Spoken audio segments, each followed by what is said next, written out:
A series that includes the best two-parter of Doctor Who and one of the worst. Okay, you know how this works by now. We're going to talk about the highs, the lows, and the Dalek Squidward that is Doctor Who Series 3. And I'm excited for this one. This season has some bangers. It has a lot of meh, it has some issues, it has Jesus Doctor, and I'm really interested to know what you think of my opinion on the Jones family as a whole, but I think this series overall has confidence. They know Doctor Who is working, and the series is unapologetically big, with big ideas and returning characters, and one of the best episodes of all time thrown in the mix. This is Doctor Who Series 3, the ultimate mixed bag.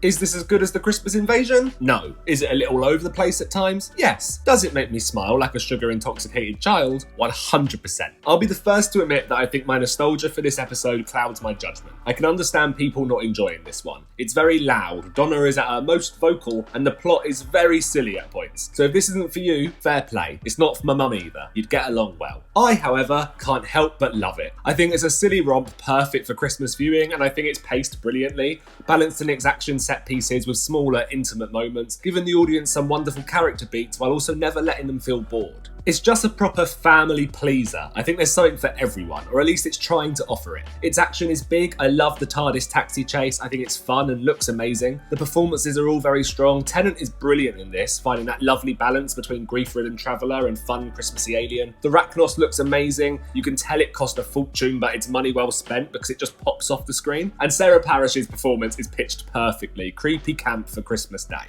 I also really like how this episode deals with the departure of Rose. We'll be talking a lot about Rose in this video because her presence hangs over Series 3 like a fart in a lift. Maybe fart's too strong. An odour. Someone else's sandwich. I never like the smell of someone else's sandwiches. However, I think Rose's departure offers some really lovely insights to the 10th Doctor here. A Doctor who is quite nostalgic in nature, a person who falls in love easily and really needs someone by his side, even more than other incarnations of the character. The little moment where he mentions last Christmas having dinner with the Tylers is just great, and I love that he can never finish his stories about her because it hurts too much. He's just grieving in this, and he can really do without Donna's nonsense, making him slightly harsh or brash at times, which never crosses into the line of cruelty. Also, it's nice continuity. If the Doctor was suddenly fine and was acting like the last two seasons never happened, it would feel really weird and would undermine everything that came before. This bit is stupid. I could do without this. This isn't sad grief, this is just pathetic. Get a grip of yourself, man. And like the Christmas Invasion, I like the darker elements that are sprinkled within the story. There's nothing as visually dark as the people standing on the edge of the buildings, but the way the Doctor acts at the end of this really shines a new light onto the character and sets up the final conversation between Donna and him really nicely. I just like this episode, there's really not much else to say about it. It's just a fun Christmas Day romp with good performances and acts like a nice closure to Ten and Rose's arc. If only. So with Donna rejecting the Doctor like they're at a school disco and with Rose being trapped behind some plasterboard, it was time for us to be introduced to New Who's second full-time companion. The character of Martha Jones is very underrated. Now, she has her fans, some people love her, but with casual viewers, I don't think she's as fondly remembered as the other companions from this era. And though we'll get onto why that might be later, I do think that's a shame. I think as a character, she's incredibly strong and has some really interesting traits that we don't see in other companions from this era or others. I like how she kind of has her life together. Yeah, her family are falling apart, but like her as her own is doing well. She's working towards becoming a doctor. She seems very happy, very sure of herself. She's not someone who dreams of running away or of a better life, which, although makes perfect sense to write a companion that way, can become a bit stale if overdone. She's very different to Rose, immediately feels more grown up, more sure of herself. And it's a contrast that works both in terms of storytelling, but also keeping the show fresh. Also, in keeping with this era's knack of casting strong actors, Freema excels in this role. She's so watchable and brings a great energy to the screen that plays off very well with Tennant's. We are first introduced to her in the series opener Smith and Jones, and this may be one of my favourite series openers. It just has everything I like about this era of Doctor Who. It's big, it's loud, it has great monsters and aliens, it's incredibly fast paced but with enough room to let important moments breathe, and like I said at the beginning of this, it just feels confident. It's a big series opener with great visuals and fun ideas like the hospital being transported to the moon. It's just very in your face and I love that. Why is that hard to say? The Jadoon. The Jadoon.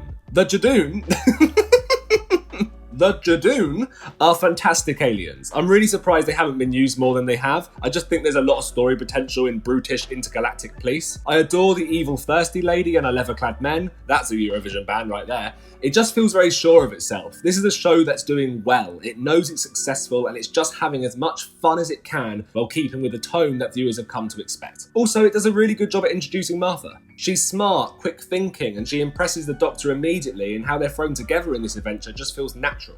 I will say that Tennant is insane in this episode. I've spoken before about how energetic he is on screen, and Christ does he prove me right in this one. He's off his fucking head and I really enjoy it. The only major gripe I have with this story is the introduction of yet another unnecessary romance. It starts almost immediately, and although it's not awfully distracting in this one, it goes on to really complicate my feelings with the series overall. Also, it just feels very forced. This kiss moment never works for me. I know it's given a reason in the script, but let's be honest, they just wanted to have them kiss. You could have really easily found a different way of doing that without them kissing, and it would have worked just as well, if not better.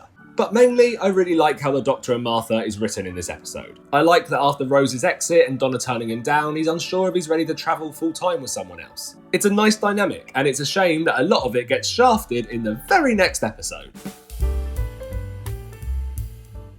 Right, I have a lot of problems with this episode, so here's a few positives first. I love the witches. I think they're great. I really like how this era as a whole matches the episode's style and tone around the historical figure they meet. Charles Dickens has ghosts, Agatha Christie has a murder mystery, Shakespeare has witches. It's fun and it works. And the three performances are amazing, the makeup is great, and it still holds up today. I also love that this poor guy gets eaten for just being horny. Like, this attack has nothing to do with the plot, it's just a massacre of this man for no reason, and that's hilarious. Dean Lennox Kelly is very charismatic as Shakespeare. It's not a subtle performance, but I doubt the man who wrote Romeo and Juliet was, so it fits. Also, as a writer, I enjoy that it's an episode dedicated to the power of words, even if the idea does become messy as the episode goes on.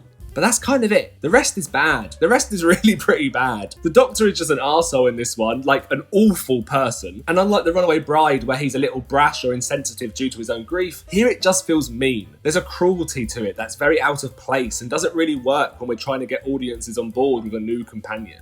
As I said before, Rose was incredibly popular, so you really need to dedicate time to audiences getting to know and liking Martha. So having the Doctor being so cold with her, rude to her for absolutely no reason at times, goes against the main thing that this episode should be doing, cementing their relationship. If you look at most companions' first adventure in the TARDIS, the majority of the episode is dedicated to them coming to terms with this new life and deciding if it's for them, and the Shakespeare Code barely does that. You kind of don't want Martha to stay with the Doctor at the end, she's better off without him.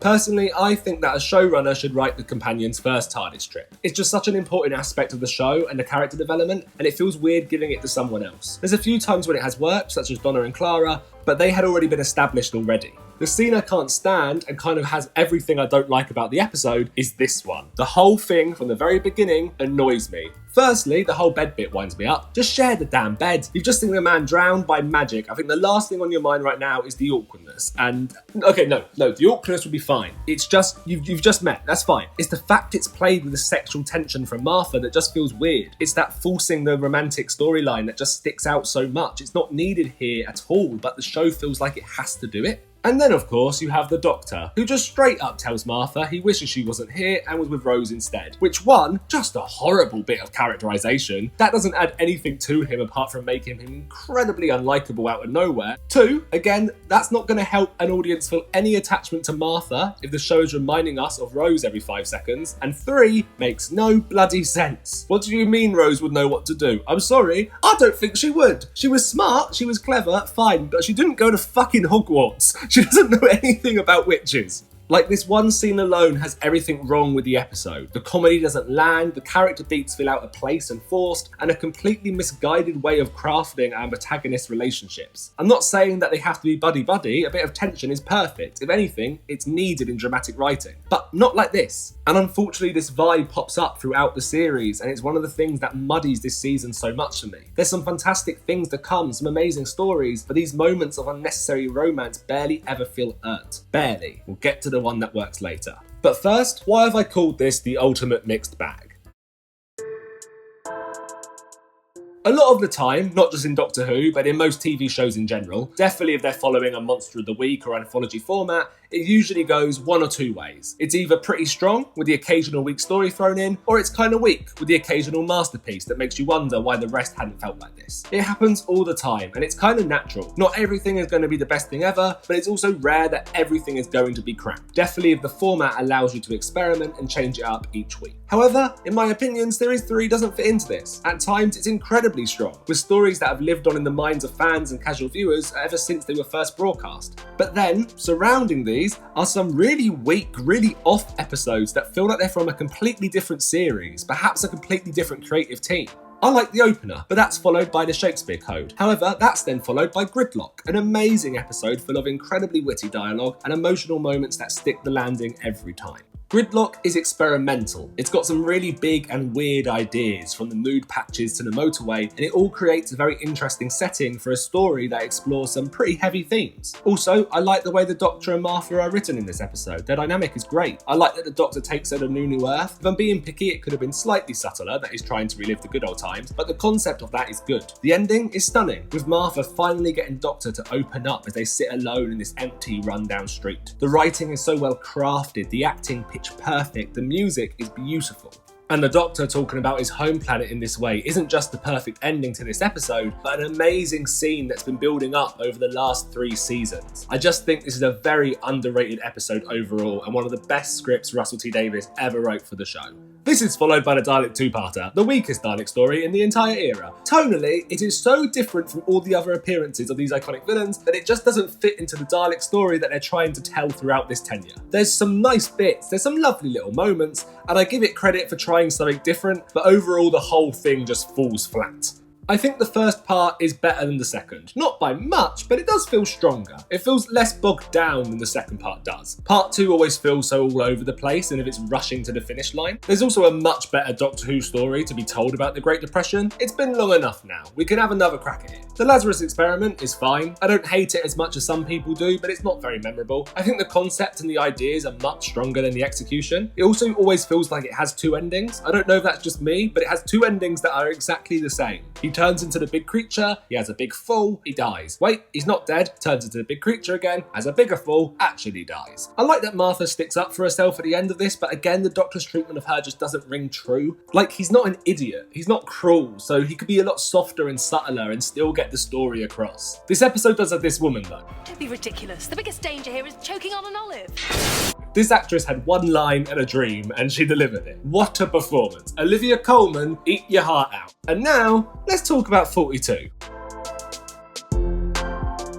You'll notice that I'm talking much more about each episode of this series than I did for the 2 previous videos, and that really is due to just how much this series changes in quality as it goes on. Like, nothing is particularly dreadful. I don't want you to think I hate this series, but it really does shift a lot from being brilliant to meh. And I know 42 gets a lot of hate, but if this is the ultimate mixed bag series, then this is the ultimate mixed bag episode. Because I agree with most of the criticisms when it comes to the first half of the story. I think people are fair to be harsh on it, because the first half is not good. I don't like it, and it's what puts me off of watching it on rewatches. The side characters aren't very interesting, there's some overacting going on, the plot doesn't really get interesting until the halfway mark. I like the idea of the episode in real time, but it kind of breaks its own rules almost immediately, which is a shame. However, as soon as the Doctor rushes off to save Martha, we get this scene, and the whole episode switches up a gear, and suddenly becomes quite gripping. The 2 central performances are stellar. The relationship between the Doctor and Martha is incredibly well written. Their care for each other really shines through in a way that hasn't really been allowed earlier on in the series. It all feels very claustrophobic, very dark and desperate. The music really fits with the overall tone, and I think it's some of Chibnall's strongest writing for the show. He allows himself to write some darker stuff, an element and attempt at horror that is missing in a lot of his future stories. Is it a great episode? No, but that's because the first half of the script feels wildly different to the second. And once you've annoyed or bored or turned off your audience, it's very hard to get them back on board. Which is why I think people dislike this episode, because the first half sours the taste of the second. And maybe you just hate this story. That's fine, you are allowed to. But I'd probably give it a 5 out of 10. A decent concept that fails to deliver at first, but finds its feet a little too late, while still delivering some good moments of Doctor Who. A few good things, a few bad things. You could say it's a mixed bag. And then we got this story.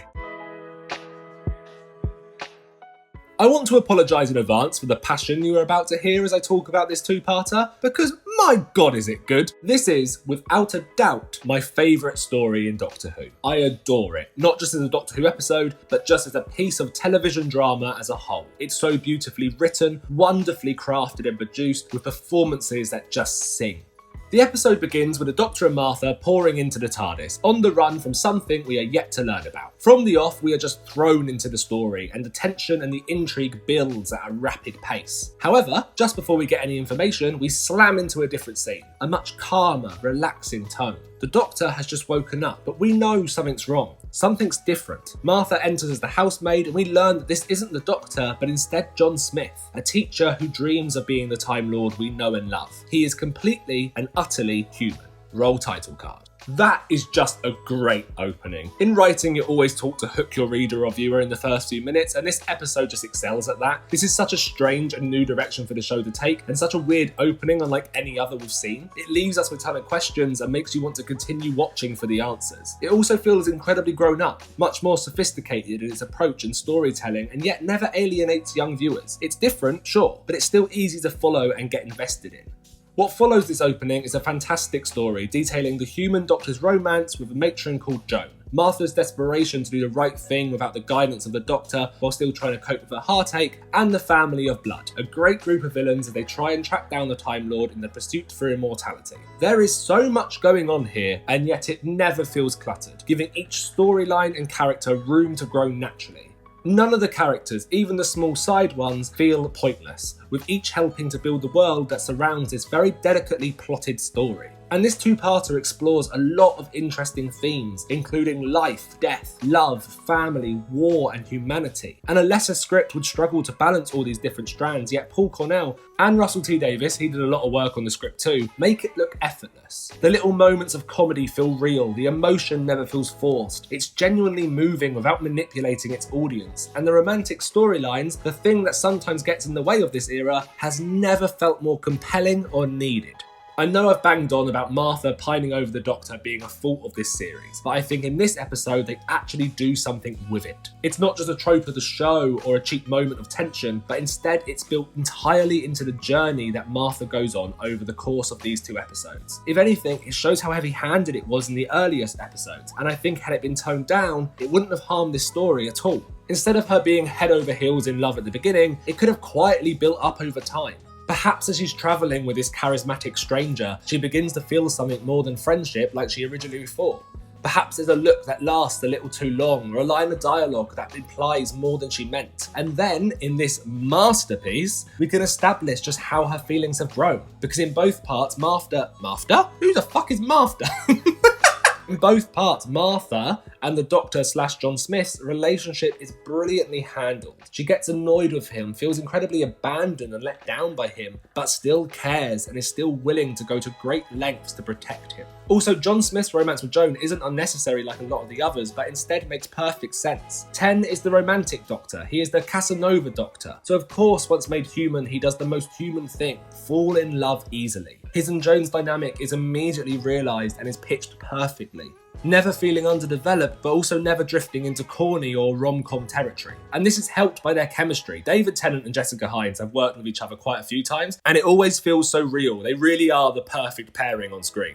And the emotions in this story are so raw. Tennant is acting his arse off in this one and effortlessly switches between the openness of John to the colder, more reserved Time Lord that allows us as an audience to learn so much about this character. And all of this is happening with World War I approaching, just adds that extra layer of fear and sadness. It's just great. It's really fucking good. I haven't even spoken about the family. The fucking family. Harry Lloyd as Baines gives what might be one of the greatest guest star performances in the show. He's so menacing, so creepy without ever overplaying or forcing anything. He makes some pretty big choices in his performance, but they fit the character so well that they never stand out as anything other than perfect. Also, the villains have a real presence in this. They have agency and are gifted with a lot of screen time. They aren't an afterthought or an inconvenience to the plot, something I feel sometimes happens in more recent stories. Here the bad guys matter, and you can almost feel just how much fun they had writing for them. And this scene is probably my favourite 10th Doctor scene, or at least is in the top 5. The simplisticness of the dialogue as the Doctor slowly punishes the family one by one never fails to make me angry that I didn't write it. It's just perfect. The Doctor giving the family what they wanted in the worst possible way. This is how you do dark moments with the Doctor. And then in his next scene, it's just as good. He just expects Joan to be okay with him being a different man. He's so sure of himself, so cocky and assertive, completely different to the man she fell in love with. And I'm not saying I want every episode to be like this. We need the fun, pulpy episodes. Not every story can be an exploration into love or death or war. That'd be too much. But I wish we still got episodes like this. Because when the show takes itself seriously, not in terms of groundbreaking, mind-melting sci-fi, but just as a drama that deserves recognition, we end up with telly that's not only gripping, but a complete triumph of what British creatives can achieve on a small budget. I feel like I need a fucking lie down after that. I don't think I've been that passionate about anything in years. And very quickly before we continue, I just want to say a massive thank you to anyone that subscribed to the channel. We finally got 1,000 subscribers, which is just really cool. So if you haven't subscribed and you like the content, please do. I promise I will get a proper mic soon. It's on the list. It's on the fucking list. Okay, let's talk about Blink.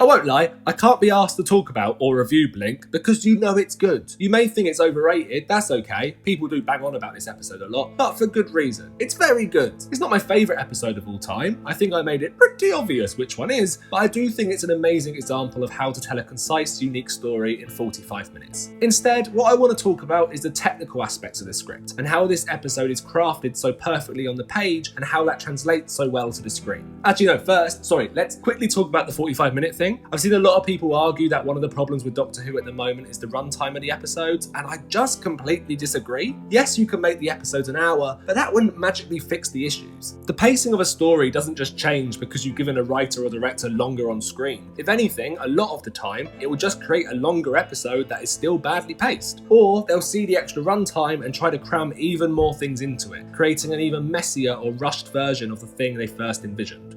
Crafting a story takes a lot of skills, and one of those is restraint, while the other is knowing how to fit the big idea in your head into the medium that you're using to tell it. Inside Number 9 is brilliant at this. Honestly, it's a masterclass in writing and crafting stories. Each episode is half an hour, each has quite a lot of characters, and most of them are incredibly satisfying, with good character development, great storylines, and wonderful twists thrown in. Could you make some of them longer? Yeah, but do you need to? No, because Reece Shearsmith and Steve Pemberton have worked incredibly hard to fit everything into that 30-minute segment without making anything feel rushed or out of place. And Blink is the perfect example of this in Doctor Who.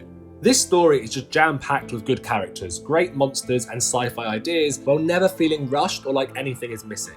Honestly, I know a lot of people like them, but if a show has a lot of deleted scenes, it usually means the writing wasn't concise enough. Okay, on to Blink's script. Exterior, Wester Drumlin's house, night 1. Big forbidding gates, wrought iron the works, a big modern padlock on. Through the gates an old house, ancient, crumbling, overgrown. Once beautiful, still beautiful in decay.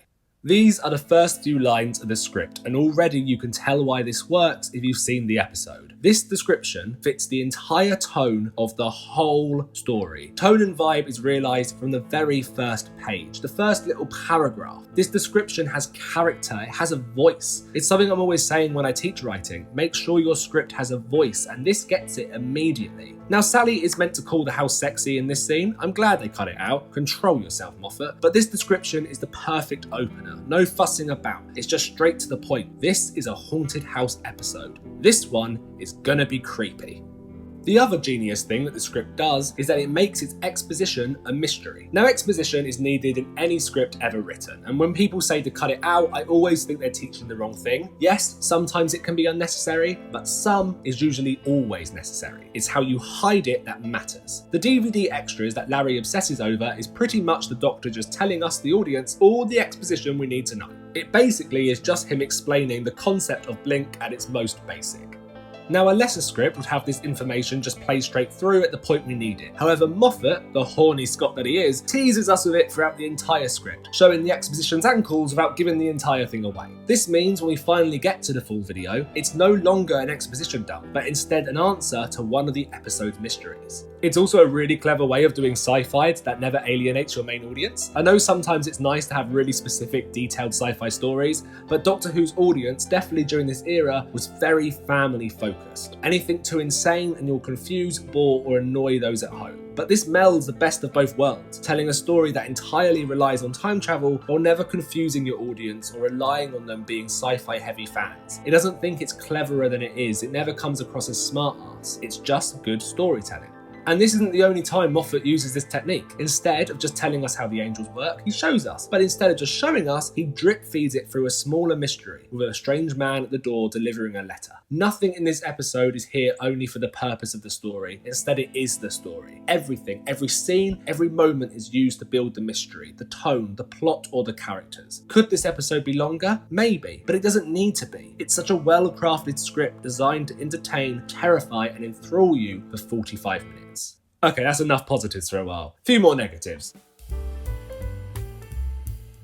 Okay, if you're a massive fan of Martha's family, firstly, I want to apologise for what I'm about to say, and secondly, why? What's wrong with you? It's not that they're bad, they're okay, but okay doesn't quite cut it when the side characters we've previously had or are about to get next year completely outshine them.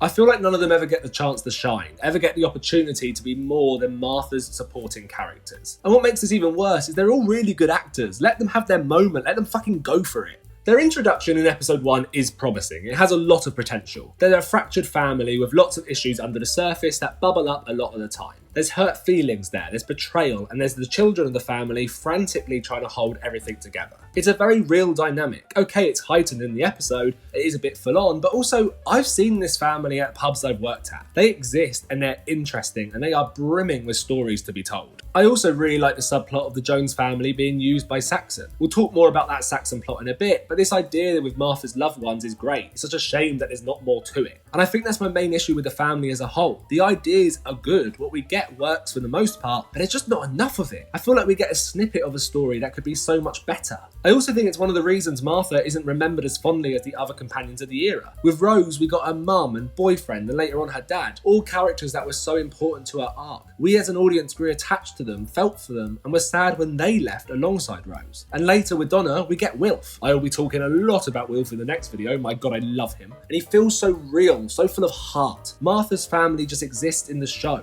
They don't feel like they exist outside the episodes we see them in. I don't believe they have a well-lived life like I did with Wilf or Jackie. And a lot of these issues for me could have been fixed in the Lazarus Experiment. This is the first time we see them again since the opening episode. This is when we need to get to know them fully. This is the Slevene two-parter of this series. A time for us to establish Martha's previous normal, and yet, I don't think we get it. There's definitely attempts at dramatic tension, but it all feels a little shallow. Francine just hates the Doctor from the off, with her seemingly hating the idea that her grown-up daughter might have a boyfriend. It just feels very controlling and not interesting, especially later on in the episode when you give her an actual reason not to trust him. I think it's a nicer story if she quite likes him to start with, or at least pretends to for Martha's sake, and then she's told he's dangerous and she flips, completely changing her opinion on this stranger who just crashed into her daughter's life. That's a more compelling drama, and I kind of think that's what they're going for. I think they want Francine to be protective, but instead she comes across unnecessarily controlling and difficult. Tish is fine, but doesn't really get to do much. She's very much there for plot reasons and little else. I do like how unlucky she is at work. I think there's a whole running gag there they could have done, but that's kind of it. Leo might be one of the most pointless characters ever to grace the show. He just doesn't do anything, and honestly, it wouldn't surprise me if most people forgot he existed. I just think you could cut him out, give what little screen time he has to someone else, and it would work just as fine. I mean, the show completely forgets him in the final. We see him walking along the seaside before everything kicks off, and that's it. He won't even remember the year that never was, and that just feels odd. However, like I said, I do think there was a potential for these characters, and this potential could have been realised more in the series arc. At times, the Harold Saxon arc is similar to Bad Wolf and Torchwood, just a name that pops up throughout the series. His name is mentioned a lot, and that is kind of it, apart from the most interesting element that revolves around the Joneses being manipulated by him and his henchmen. I think the bad guys using Martha's family as a way to track her and the Doctor down is a really good idea, turning them against the one man who could save not just them but the world. They're unknowingly causing great harm to their daughter while lying to her in an attempt to bring her home. This is so good and could have been so much bigger. The little snippets we get of this are lovely, but I just wish it had been built up more. I would have been happy with every other episode just cutting back to Earth and allowing this plot to develop away from the story of the week. A little weekly scene that plays almost like a mystery as we realise they're falling more and more for the lies they're being fed. I think this could have given us a better understanding of the family and would have made us feel and care for them sooner. I also think it would have made Mr. Saxon feel more threatening from the off, this mysterious man that's pulling the strings from the shadows. I know this is basically what we got, but it could have been so much richer, and it would have been a nice contrast to the 2 previous series arcs. That being said, I do really like how the final story naturally builds on what we've been shown from the previous weeks. It's very like Series 1, and it works so well. The Yana, you are not alone thing is simple but effective. The reveal of Yana having the pocket watch is a brilliant bit of drama. Human Nature and Family of Blood introduced the pocket watch so well that it never felt like its presence was just to build towards the final. No one was expecting it to come back and be used in such a clever, jaw-dropping twist. It's just such a perfect example of how to build tension naturally without forcing the information down your viewers' throats. I actually think Utopia as a whole is a really well-written piece of drama. It doesn't just feel like it's building towards a cliffhanger, but instead delves deeper into character relationships. Captain Jack's return is handled really well, and I love the scene when he and the Doctor discuss immortality while he stands in a room that should kill him outright. It's just a really effective way of developing both theme and character, and I feel like we haven't had a scene like this in quite a while. This doesn't feel rushed, it doesn't worry that the audience is bored, it's just good dramatic writing.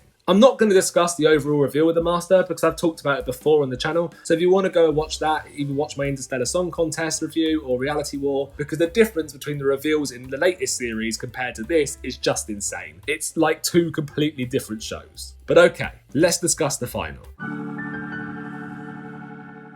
If this is the ultimate mixed bag series, it feels only right that its final should be a complete mix of amazing storytelling and woeful decisions. Personally, for me, this is the weakest final of this era. It still has some amazing moments and some of that RTD character flair that he's so good at, but it also has some clunkiness and very little restraint. The Sound of Drums is better in my opinion than The Last of the Time Lords. Seeing the Doctor, Jack and Martha on the run, working together to desperately solve their issues is a really fun watch. It's full of tension, but also full of heart. This scene where they share chips and enjoy each other's company is really lovely. Again, it's a lot of exposition, but it masks it incredibly well. It also does a really good job at introducing the Master to new viewers, and I'm not talking about John Simm's performance yet, I mean the character in general. It immediately establishes the Doctor and the Master's relationship, this mix of hate and friendship and sadness that plagues both of them. It's been modernised, it's still got a more pulpy energy to the new series, but I do think it's pretty loyal to the concept of their dynamic.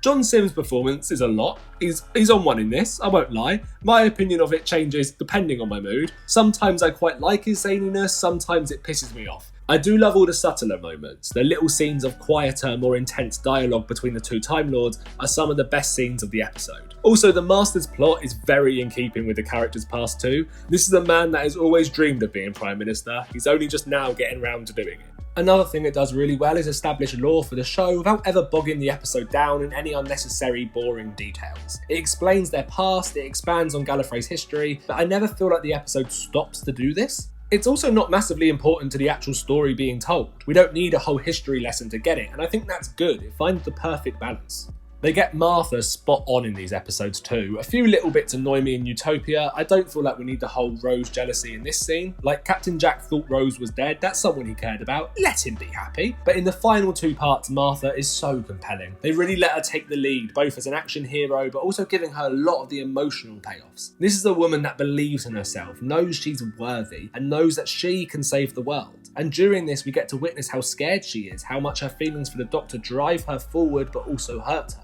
The Last of the Time Lords is a lot messier. I adore all the Martha stuff, again this is really strong, and the reveal of the Toclafane being the people in Utopia is incredibly dark. That's a lovely bit of tea time horror, and I want more of this please. Sod the kids, it's time we start scaring the adults again. The issues mainly come from everything else that isn't Martha. The Doctor's plot here just doesn't grab me, and the old Tennant and ET Tennant doesn't have the emotional punch I think they were going for. I don't mind them sidelining the Doctor to focus more on the companion, that's fine, but there's other ways to do it than just plopping him in a birdcage. Once again, I find Martha's family underused in the episode. Obviously we feel for them, you have to be heartless not to, but I want to dig deeper into who they are as people rather than just victims of the Master that we kind of know. Captain Jack is also criminally underused in this one. He doesn't really get much to do at all, and I think that's a shame. I know everything around this character now is incredibly complicated, but just as a character in general, I find him good fun, and I find it weird you would have him chained up for the majority of the story. The issue is, although this is definitely an epic conclusion, with a dystopian world and some great little action sequences, it's not exactly satisfying. It feels rushed at times, very muddled, and the ending is such an obvious reset button. Like, a reset button can be fine if handled right. Sometimes you want to do big grand battles without it affecting the future storylines, so that's where they can be used effectively. But for me, this one just feels very cheap due to it completely coming out of nowhere. And then of course we get Jesus Doctor. Every time I watch this, I just feel nothing. Maybe a bit of cringe, but definitely not the excitement or hope I think they were aiming for. This is RTD at his most RTD-ness. I do kind of respect how stupid it is, but I don't like it. But once again, the era does follow the messiness with some wonderful character scenes. The Master dying in the Doctor's arms is wonderful, the performances, the music, everything just works. I really like Francine's moment of wanting to fire the gun. It's the most raw we ever get to see this character. There's so many things here, so many moments that work, but they are just surrounded by some stuff that just doesn't. However, I do like Martha's exit. Martha leaving on her own doesn't just fit the character perfectly, but also is the complete right decision for the show as a whole.